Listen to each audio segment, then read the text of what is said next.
নমস্কার বন্ধুরা, অ্যাস্ট্রোইজডমে সবাইকে স্বাগত। আজকের এই ভিডিওতে আমরা আলোচনা করব ধনুরাশির জাতক জাতিকাদের জন্য 2026 সালের 26 জানুয়ারি থেকে 1 ফেব্রুয়ারি পর্যন্ত সময়টা প্রেম ও দাম্পত্য জীবনের দিক থেকে ঠিক কেমন যাবে। এই সময় শনি ও রাহুর প্রভাব আপনার আবেগ, চিন্তাভাবনা এবং সম্পর্কের উপরে গুরুত্বপূর্ণ প্রভাব রাখবে।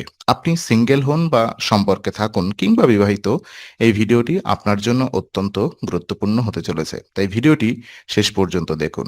প্রথমত চলুন আমরা দেখে নিব সিঙ্গেলদের প্রেম জীবন সম্পর্কে। তো এই সময় ধনুরাশির সিঙ্গেলদের প্রেম জীবনে সবচেয়ে বড় চ্যালেঞ্জ হবে নিজের মন ও চিন্তাভাবনা। শনি চন্দ্র রাশির চতুর্থ ঘরে অবস্থান করার ফলে আপনার মনে নেতিবাচক চিন্তা বেশি কাজ করতে পারে। এর প্রভাব প্রেমের ক্ষেত্রেও স্পষ্টভাবে দেখা যাবে। কেউ আপনার প্রতি আগ্রহ দেখালেও আপনি হয়তো তার উদ্দেশ্য নিয়ে সন্দেহ করবেন বা নিজেই প্রশ্ন করবেন এই সম্পর্ক শুরু করা ঠিক হবে কিনা। এর ফলে ভালো সুযোগ থাকা সত্ত্বেও আপনি পিছিয়ে যেতে পারেন। তবে রাহু তৃতীয় ঘরে থাকার কারণে সাহস, যোগাযোগ ও আত্মপ্রচেষ্টার শক্তি আপনার মধ্যে থাকবে। যদি আপনি নিজের ভয় ও দ্বিধা কাটিয়ে উঠতে পারেন, তাহলে বন্ধুত্ব থেকে ধীরে ধীরে প্রেমে রূপ নেওয়ার সম্ভাবনা তৈরি হতে পারে।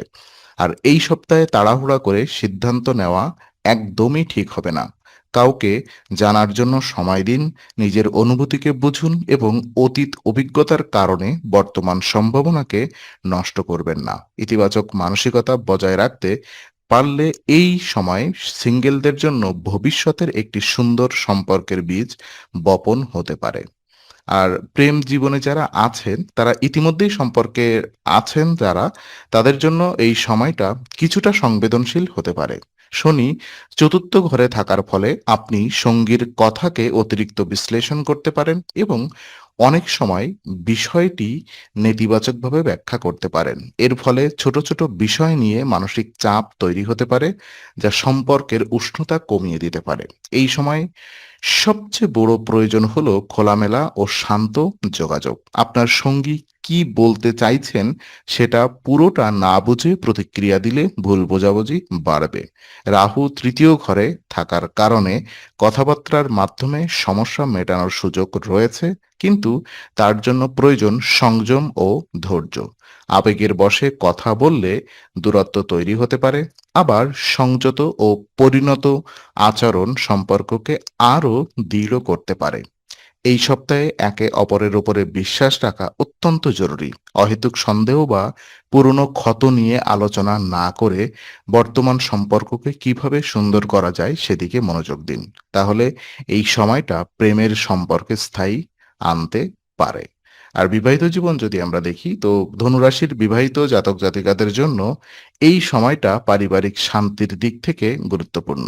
শনি চতুর্থ ঘরে থাকার কারণে ঘরের পরিবেশে মানসিক চাপ, বিরক্তি বা অস্থিরতা অনুভূত হতে পারে। বিশেষ করে নিজের মনের অশান্তি যদি আপনি সঙ্গীর উপর চাপিয়ে দেন, তাহলে দাম্পত্য জীবনে দূরত্ব তৈরি হতে পারে। এই সপ্তাহে নেশা জাতীয় দ্রব্য, বিশেষ করে অ্যালকোহল সেবন দাম্পত্য জীবনে বড় সমস্যা সৃষ্টি করতে পারে। এটি শুধু আপনার আচরণকেই নয়, পরিবারের সামগ্রিক পরিবেশকেও নেতিবাচকভাবে প্রভাবিত করতে পারে। সঙ্গীর অনুভূতির প্রতি উদাসীনতা বা রাগী আচরণ দাম্পত্য সম্পর্কে তিক্ততা আনতে পারে। তবে এই সময় ধৈর্য, আত্মসংযম এবং পারস্পরিক বোঝাপড়াই হবে সবচেয়ে বড় শক্তি। যদি কোনো বিষয়ে মতবিরোধ হয়, তাহলে শান্তভাবে আলোচনা করুন। অহংকার বা জেদ ধরে রাখলে পরিস্থিতি আরো জটিল হবে। সচেতনতা আচরণ করলে এবং সচেতনতা বজায় রাখলে এবং সচেতন আচরণ করলে এই সময় দাম্পত্য জীবনকে ভেঙে নয়, বরং আরো পরিণত ও শক্তিশালী করে তুলতে পারে। তো বিশেষ কিছু উপায় যদি আমি বলি, আমাদের রেমিডিস যদি দিই এই সপ্তাহটাকে আরো শান্তিপূর্ণ করার জন্য, তো প্রতিদিন নিয়ম করে 21 বার ওম গুরুবে নমঃ জপ করা ধনুরাশির জন্য বিশেষভাবে শুভ। এটি আপনার চিন্তা ভাবনাকে ইতিবাচক করতে সাহায্য করবে এবং গুরু গ্রহের কৃপা লাভে সহায়তা হবে। এর পাশাপাশি যোগ ব্যায়াম ও ধ্যান মানসিক অস্থিরতা কমাতে গুরুত্বপূর্ণ ভূমিকা রাখবে। বিশেষ করে সকালে কয়েক মিনিট নীরবে ধ্যান করলে নেতিবাচক চিন্তা অনেকটাই নিয়ন্ত্রণে আসবে। খারাপ অভ্যাস ত্যাগ করা এবং নিজের আচরণের দিকে নজর দেওয়া এই সময় খুবই জরুরি। মনে রাখবেন এই সপ্তাহে সম্পর্কের ভবিষ্যৎ অনেকটাই নির্ভর করবে আপনার মানসিক অবস্থার উপরে। আত্মসংযম, ইতিবাচক চিন্তা ও সঠিক উপায় অনুসরণ করলে প্রেম ও দাম্পত্য জীবন ধীরে ধীরে উন্নতির পথে এগোবে। তো আজকের আলোচনা আমরা এখানেই শেষ করছি। ভালো লেগে থাকলে লাইক, কমেন্ট ও শেয়ার করুন। আরও এমন ভিডিও পেতে অবশ্যই চ্যানেলটি সাবস্ক্রাইব করুন। আবার দেখা হবে, ততক্ষণ ভালো থাকুন, শান্তিতে থাকুন। নমস্কার।